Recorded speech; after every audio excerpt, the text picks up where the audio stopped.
The entire Fortnite Chapter 2 story is coming to an end, and comparing what we knew at the beginning of this chapter to the end is insane. From learning how the loop works to a new secret about Jon Jones that could blow up the entire storyline, let's kick it off with a secret everyone should know about: the Foundation.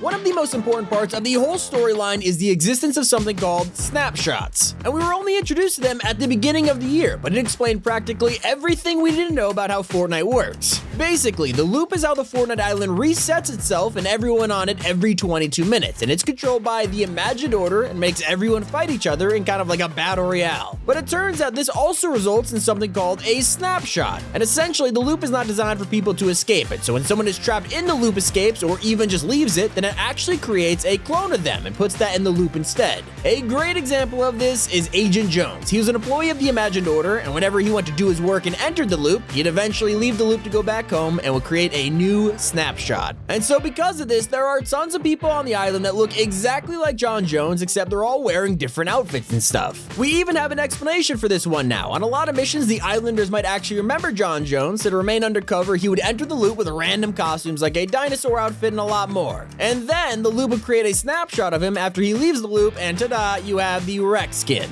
It's pretty crazy because it explains exactly how skins are even released in Fortnite. And if you remember, Jon Jones himself wasn't even a skin in the game until Season 6, when he became trapped in the loop. And Epic did the same thing for Batman characters, like when Armor Batman Zero entered the loop in the comics, he released in the shop on the same day. And here's where the secret comes, because it also explains why the Foundation hasn't even been released yet as a skin. You have to understand, his skin has literally been in the file since Season 6, and yet he's still not out yet. And that's probably because the Foundation story is only just beginning, and he hasn't been trapped in the loop yet because of his armor suit. The comics really explain this one. And speaking of skins releasing in the shop, that brings us to the release of Naruto. We have been waiting for Naruto to drop since he was leaked in those Epic vs. Apple documents like half a year ago. And the wait has been painful, that's for sure. But don't worry, because Naruto is literally days away. Yes, finally Fortnite has acknowledged that he exists. His set is finally confirmed to be dropping on November 16th at 9 AM EST, and he'll also be coming with a creative hub based on the Hidden Leaf Village. I'm just happy to know that his release date is finally here. We have something to look forward to again. But if you want to get back to the storyline, then you have to know how to escape the loop. So you learn what the loop is, how it works, and who controls it. But something that nobody really knows is how to escape the loop. We've heard tales of many characters doing it, and Midas himself even attempted to destroy the loop for good during the device event. But we never knew how to actually escape until the Batman comics were released. We found out that in order to escape, you have to stand in the exact center of the storm circle when the loop resets. That means everyone else dies from the storm, and then you emerge as the winner. We have no idea how it works or why this is the way to escape, but hey, it is what it is. And something that really shocked all of us, though, was when we learned about the Midas and Sloan secret. Now, we don't know much about the origins of the Imagined Order. They're pretty mysterious in their own right. But back in Season 7, we learned something insane about them.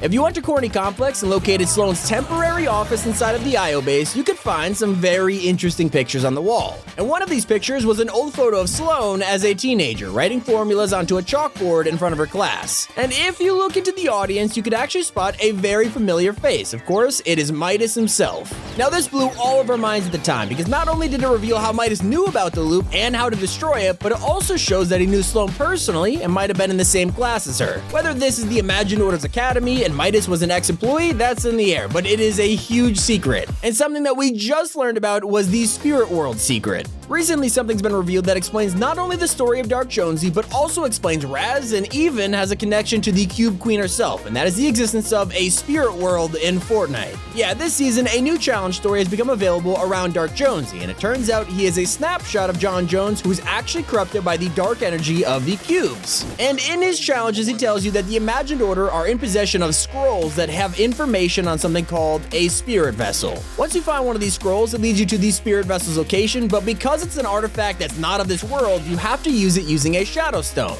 And then when you hand the spirit vessel to Dark Jonesy, he uses its power to see into the future. He tells us that Chapter 2 will end in one of two ways, either with sacrifice and loss or total annihilation. Either way, it's gonna shatter my heart into pieces. But let's rewind a second. You remember these scrolls? Well, now that we know it's just something that the Imagined Order has access to, it explains the entirety of Raz's story in Season 6. Back then, Raz tried to learn everything he could about the Spire and its secrets, so he explored the whole island island and eventually found these Imagined Order scrolls, which then led him to the location of a spirit vessel. This time the vessel was a shard of Kevin the Cube. As we all know, it corrupted Raz, turning him just like Dark Jonesy, and both of these guys seem to be corrupted by powers relating to the cubes and the dark energy surrounding them. Now eventually, Raz, using the spirit vessel, summoned the Cube Queen to the Fortnite Island, so there is a direct connection here that goes way deeper than we could even imagine. And I gotta admit, I can't wait to learn more. While we're speaking of the Cube Queen, here is the secret weakness of the Queen.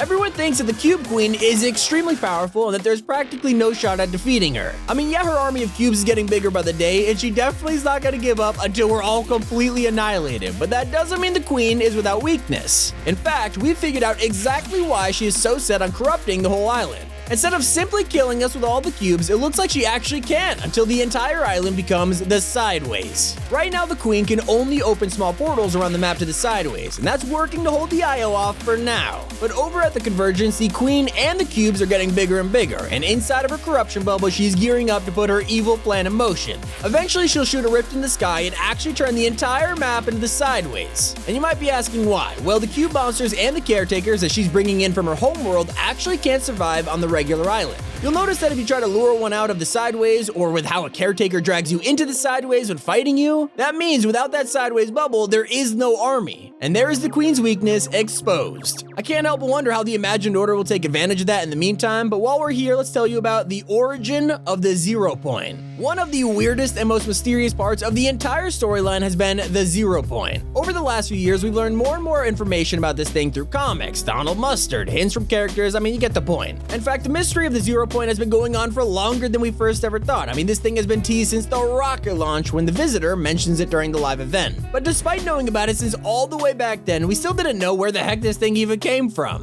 What we knew was that it was the center of everything and is the most powerful energy in the entire universe. It's also the thing that connects every single reality together, which is why the Imagined Order uses it to open portals, and we'll get to that in a second. But where did the 0 Point come from? Who created it? Well, the explanation is actually rather simple. It has been around since the creation of time. In fact, it was the 0 Point that caused the Big Bang and created every single reality that has ever existed. And it lives in Reality Zero, aka our reality, an island it created to protect itself from any outside threats. And so with this powerful energy comes powerful enemies trying to control it, like the Imagined Order, who use it for all of their work, including traveling between realities. And so with that, let's talk about the Rift Secret. With the new Batman Foundation comic that was released last month, we learned exactly how the Imagined Order uses the 0 Point to travel between realities. If you remember in Season 5, they actually opened up portals using the 0 Point, and it brought a bunch of hunters onto the island. This type of portal is called a pure portal, and it's something that uses the 0 Point directly to jump between realities. But then there's a different type of way to travel between realities, and it's the type of portal that the Seven and the Cube Queen use. It's called a Sideways portal, and it's essentially the rifts we all know and love that have been around since Chapter 1.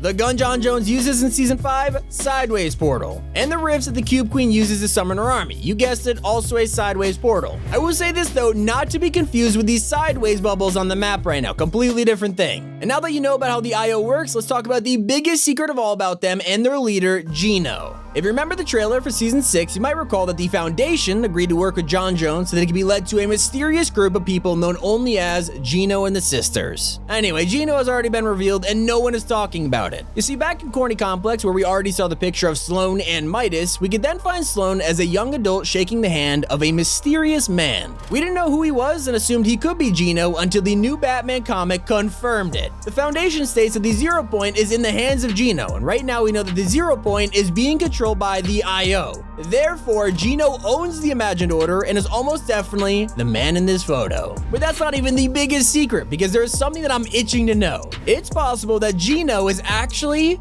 Jon Jones' father. I mean, look at the resemblance. Side by side, he literally just looks like an old Jonesy with gelled back hair. I mean, you can't tell me Epic didn't do this on purpose. But that leaves the question, if this is Geno, who are the sisters? And don't worry, we got you covered talking about the sister secret. One of the things that has been puzzling the community for months has been the Imagined Order's logo. It has a ton of different symbols on it, and we haven't seen them anywhere else except for 2 different places. One of the runes in this logo could be spotted on Dr. Stone's battle armor, and the other rune was only seen during Season 6 on top of the Spire Towers. That's it, those are the only places we've seen these, and despite that, it actually reveals everything. Because we know that Geno is the leader of the IO, it means the sisters must also be a high rank. What high-ranking female boss do we know? Sloane, of course. The same Sloane that has the IO symbol on her armor. And look at that, there are 5 other runes that we have yet to learn about. So all you have to do is connect the dots and you figure out that Sloane is probably one of the sisters, and there are 5 others helping Geno run the IO. And so let's keep moving on. We have the future to talk about and what might be happening when the IO and the Queen finally end up fighting. And so with Chapter 3 upon us, we know the Chapter 3 map may be underneath the Chapter 2 map.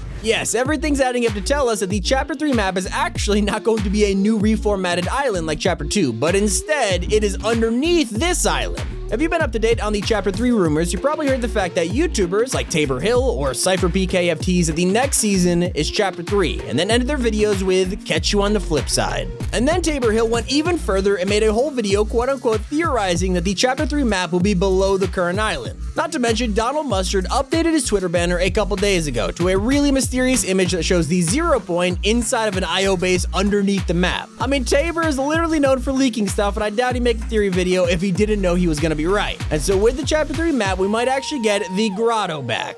Since Season 3, the Grotto has been completely filled to the brim with water and has remained untouched since. It's like everyone forgot about it, but inside of Epic Games, maybe not. You see, there are leaked phases for the Grotto which show the water draining more and more throughout Season 8, and it's drained quite a bit already. On top of that, the files for Brutus and his bodyguards have been updated in a recent patch. And if you remember, there's even a loading screen in the Battle Pass that shows what the Grotto might look like once it's fully drained. That means we could be seeing the return of this place either at the end of this season or on the new Chapter 3 map, and I cannot wait for that. And that's all the storyline secrets we have for you. Thanks so much for watching. It's been Tommy, and keep it here on Top 5 Gaming.